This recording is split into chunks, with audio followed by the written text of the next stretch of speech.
say popped out, I became the observer, oh, and I there you stayed go. in that Yes. state.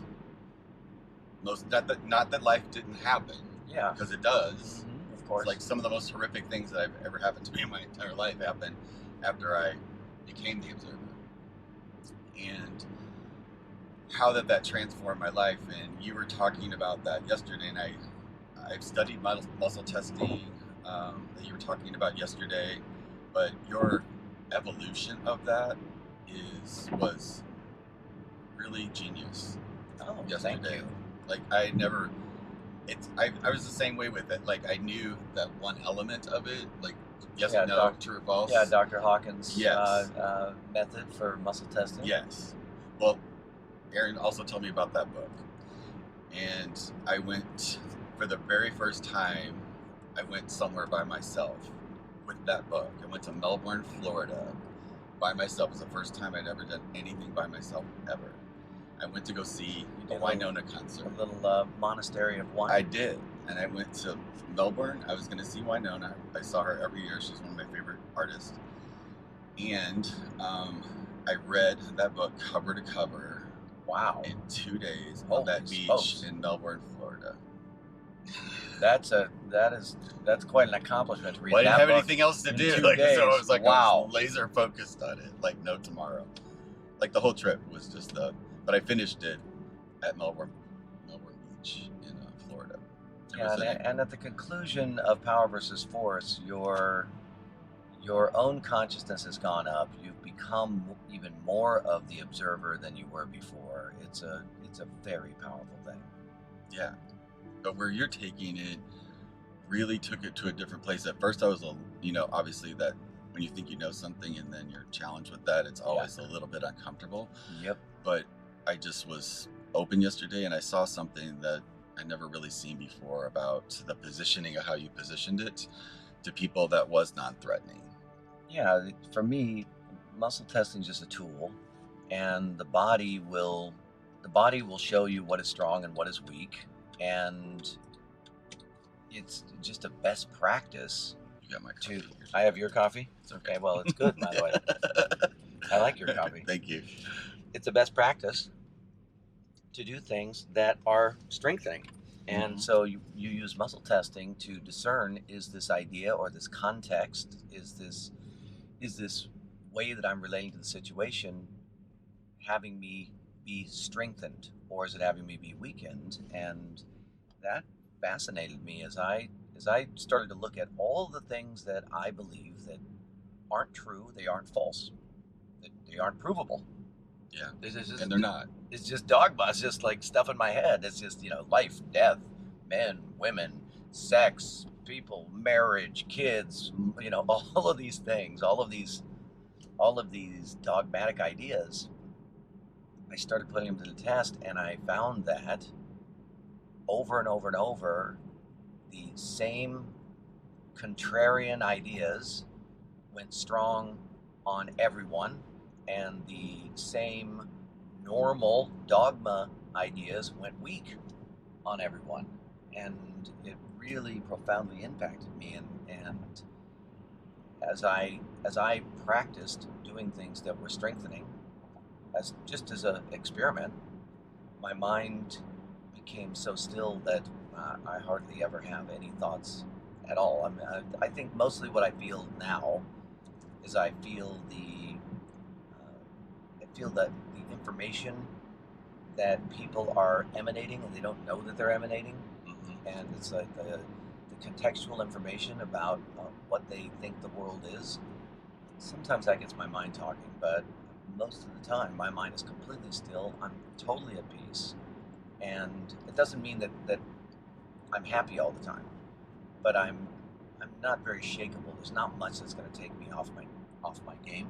Yeah. And that happened not through the meditation, not through yes, meditation helps, right? But that wasn't the result of the meditation. That was the result of embracing enlightened perspectives.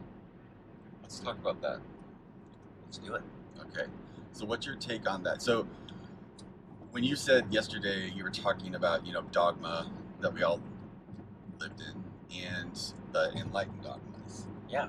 And Not, was not true, not real, not provable, but strengthening and, Yeah. quote, enlightened. Yeah.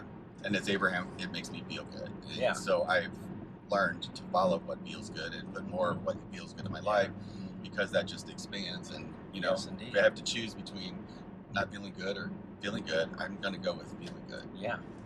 So here's a mind-blowing one of course, I am a long time devotee of the Abraham Hicks method, and was a very powerful platform for my own expansion.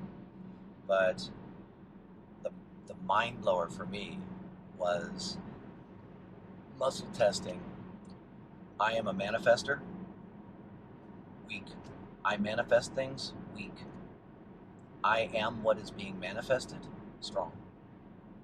And I didn't know how to deal with that for a long time. Say that again. That's really powerful. I am a manifester, that weakens the body. I am manifesting, that weakens the body. I am what I manifest. Not even I am what I am. I am what is being manifested. And as you continue to ascend into deeper states of that witness consciousness, you begin to see that the idea that you're doing stuff is not the logical conclusion. The idea is that you are the background field of energy and information, God, quantum field, whatever you want to call it. You are that background field of energy and information, essentially self-organizing into everything that you're experiencing. You're an aspect of self-organization, and even the volition that we feel, the volition itself is an aspect of consciousness self-organizing. And there's a lot of serenity in that idea, but it takes some contemplating, because when we're in a survival state, it's very powerful. It's very liberating to think, I can put my thoughts on things and they will manifest. They're unbelievably liberating and an important stage to go through. And then there will be a stage where you lift out of it and you realize, I'm not creating anything. I'm what is being created. And then what you'll find is the Abraham method accelerates massively, because in the end, when you focus on those things that feel good, then your life, you're influencing the confluence of life in that direction. Correct. Yeah. It accelerates. Have you noted, I don't know if you still listen to them, but their information is accelerating. I bet it is. Like the ahas that I hear in it now is insane. Incredible. And I'm in 5 of the little hotspot videos out there on YouTube. Awesome. And I still, to this day, I still get people that, damn, I thought that was you in that video. It was. Yeah. I've seen them a bunch of times. I never got up there to ask a question. Well, do you know Dory Weiler? No. She was a coach that I found through Aaron that teaches love. This is a long time ago. This is like 2002 or 3. I was being coached by her, and she was friends with them and invited me to San Antonio. And I actually went to where they used to live in San Antonio and spent the afternoon with them, about maybe 25 or 30 people from that group. Wow. Oh my God. That was just the vibration of that place. Oh my God. And how that was created was, it just those two blew me away. Those two are, she's still inspirational and he was inspirational. He's just in a different form. Yeah, exactly. So the whole thing fascinates me, but my point is that for me, 2008 was a point, but there was another point in 2014 where I really had to come to terms powerfully with, when your worst nightmare manifests. I experienced that, and when you were talking, that kind of came up in my mind about that was the thing that actually set me free. for me, when there was nothing, like your worst fear happens. Yeah, yep. Now you're free to move around the cabin, I'm, people. yeah. You can do whatever you want. And it took a minute. Yeah. It was about 6 months of just stillness and no money. Like everything was stripped away from me. Wow. And well, one of the things that tests strong with muscle testing is that you choose the major negative experiences of your life. That's what it went off in my head yesterday. Yeah, before you that was incarnate. a choice, and it was. I could acknowledge myself for thinking that, knowing that would be what really it took for me to shed whatever mechanisms I had in life that was covering up that fear. Were gone. That is so great. And that's when I started real estate at the exact same time. Wow. Welcome to real estate. With nothing. Yeah, well, that's how most people start real estate. Yeah. And I'm still here 6 years later. It's a good business for that. Very low barrier to entry, and then if you're willing to do the work, it all I love what it works taught out. me about me. And that I can create whatever lifestyle or life that I want to create inside that context, and still helping people. And I was never homeless during that time, but I sure as hell was sleeping on people's couches and eating at my mom's house. Yeah. Like that's what that was. You were couch surfing. I was couch surfing, and proud to have it. Those are important times, you know. The 2007, the bank stopped financing part of my company, and it completely trashed my company. Within 4 months, we were bankrupt and out of business, and it was an extremely, extremely humbling situation. But it led to what I'm experiencing now. And when I looked back, that was 2007, 2008, and I look back, and it was a difficult time, but it was also on the heels of that was this incredible acceleration. The body of work that I am most passionate about today came out of the pits of despair that I was experiencing at that time. When I was just first starting, I met a lady that was wanting to buy a house and turn it into what she was calling the peace place. She was a shaman healer. Her name was Marilyn, and I helped her buy that property. And when I was on it, I was in the back, this gorgeous backyard with all these trees and a little creek. And I was standing out there, and I was like, Marilyn, one day I said, I think I want to teach Abraham classes here. And a year later, I taught for 1.5 years. That's awesome.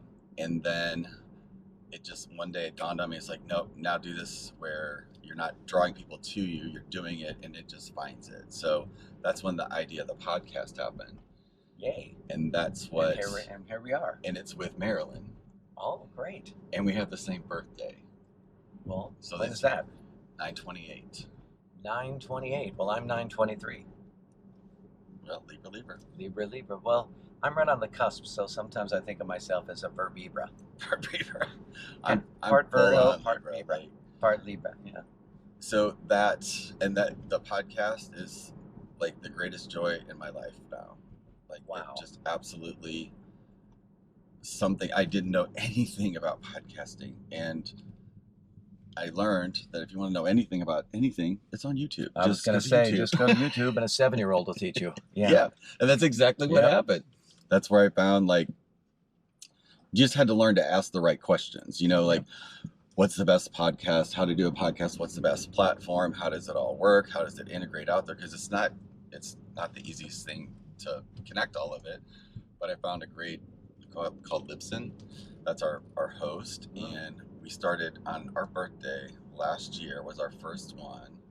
Took me almost 9 months to figure out how to do them weekly, but now we are weekly, and we have like 4,800 subscribers. And I have not advertised it. That's awesome. Just well, that's the beauty of those platforms. 26 countries. Great. People are listening. So like that just sort of counterbalanced the real estate side of things and allowed me to start bringing more of my energy self to that and be more authentic. Like, yes, everything's energy. Real estate is a phenomenal tool for being able to fund the rest of your dreams and visions. It And sure you know, is. there's some parts of real estate that's very easy to be passionate about, and there's a whole bunch of stuff that you just got like, okay, I got to figure out how to do this and not go crazy. Yeah. But put in the right context, it then provides you with the money and the time to be the spiritual leader that you want to be. Yeah. And it is what I want to be, or what I am, actually. Yeah, It's what what I you're am. doing. Yeah. So tell me more about the enlightened perspective. Well, let me grab my book. Well, here it is. Hey, Just happen to have a copy. look at that, ladies and gentlemen. So in my book, I go through 35 enlightened perspectives and talk about them. And some of these enlightened perspectives were very, very confronting when I first sort of stumbled upon them. But this first one says, every human being interested in this book has incarnated as a human being many times. This test strong. And people say, well, what does it mean? And the answer is, I don't know, and you don't know, and nobody knows. But if you begin to hold the context that you've lived multiple human lifetimes, it actually like frees something up. Like all of a sudden you're a little less stressed, you're a little less freaked out, you're more open, you have more creative self-expression. And that's an enlightened perspective. I have that. Yeah, we don't know if it's true, I but have we it. practice believing it. And when you practice believing it and playing with it, experimenting essentially with it in your life, you find that it's incredibly empowering. Yeah. Another enlightened perspective, or here's like the corollary, is that every human being interested in reading this book has incarnated as a human being only once. That test's weak, so it weakens your body to think that this is it. So, and conclusively, when you look around, you say, well, you're born, you live, you die. That's it. But there's that perspective. The perspective itself doesn't actually strengthen the body and give you power, and it's a best practice. It's a best practice to do things that are strengthening.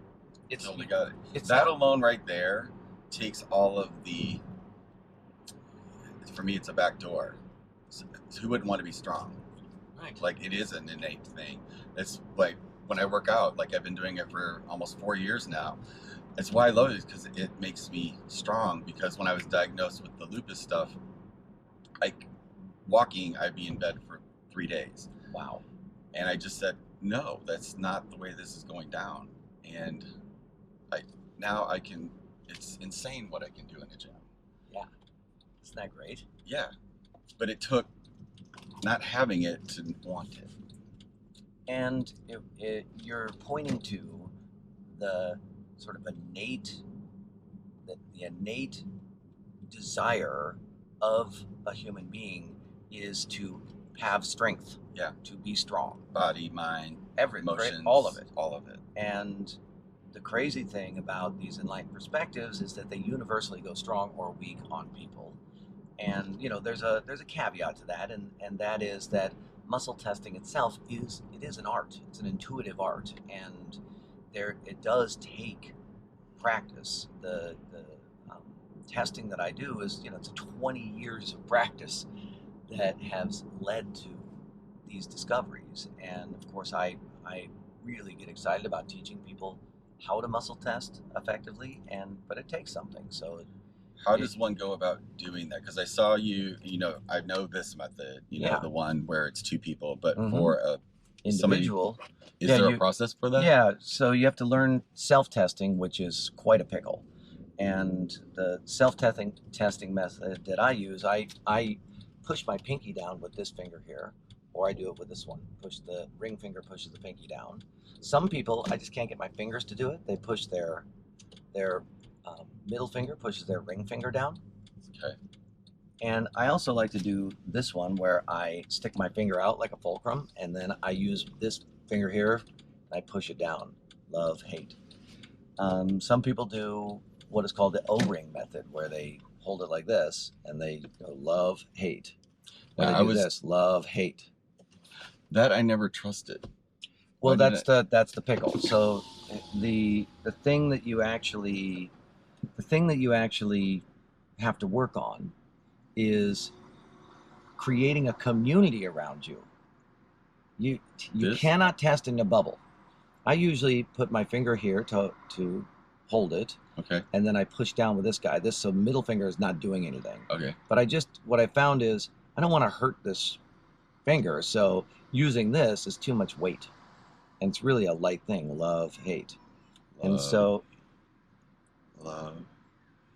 Oh, I can't tell it. yeah, isn't that trippy? Now here's the thing that you need to know: testing in a bubble by yourself, impossible. You'll never get anywhere. You'll go in circles. The only way you're going to be able to learn to test is in a group. You have to have people around you who can corroborate your test. And if other people can't corroborate your test, then it's like, uh-oh, now we go through and there's a set of protocols that I've developed that help people to assess what happened to the body. Because when the body's in an actual survival state, all the testing malfunctions. So you actually, in order to test, you have to enter into that peaceful state, which is interesting because learning to test puts you into that peace of mind state. So it's this loop that happens. But if you try and test on your own, what'll happen is you'll confront something because you're curious. Mm-hmm. And you're like, what if? What is this? I wonder what this is all about. And you'll go down the rabbit hole. But what'll happen is somewhere in the rabbit hole will be something that is very conflicting for you, your soul, whatever that is. And your body will switch into a survival mode. And all of a sudden your testing will go out. But you'll continue on because you have no one checking your work. And so then you're like, oh, wow, look, I'm the highest conscious person on planet Earth. I can test that right now. That's very common, by the way, that people come to those kinds of conclusions. But if you have a group of people around you who are constantly checking, the aggregate of the group helps you to know, wait a second, something's off here. And then as a group, we all work together, make sure that everybody's system is at rest, in a peaceful state, and then, oh wow, okay, now we're all able to get a similar reading. And you would think that my testing would be on point all the time, and nothing could be further from the case. I'm incredibly curious, and I want to investigate things that are extremely confrontational. And when I do, my system reacts. I have a negative reaction in my body, and that takes the testing out. And so I've got a group of people around me who are my testing posse. I've got about 4 that are like on every day, and then as a group there's 40 of us total who are essentially investigating these enlightened perspectives together and busting each other. And no, I'm not able to confirm that. Uh-oh, wait, let's go to the broader group. Can anyone else confirm this? No, Matthew, nobody can confirm it. Something's up with me. Okay, so you do this because in my mind I'm thinking you're all in the same space, but you do this virtually, right? Yeah. Okay. So it could be a community. Yeah, we do it on a group me chat. Okay. Very interesting. Mm-hmm. Is this are you gonna write a book about this? I will, yeah. Oh, of course. Kristen and I are in the process of figuring out, what are the next moves, and one of the visions that we have is something called the Center for Rapid Enlightenment. And so we've been chewing on it, we've been thinking about it, we've been dreaming about it, and I think one idea, when it does finally manifest, one idea is that the Center for Rapid Enlightenment will fund the research and find the scientific method inside of what we're doing, sort of, on the fly together as a group. And then that'll ultimately turn into books and ways of expanding the ideas into the world. Yeah, it's going to be fun. Thank you for doing this with me. Yeah, I appreciate it. And I'm looking forward to more of this information. good. I can't wait for your feedback. Yeah, love it too. Rock on. Thank you.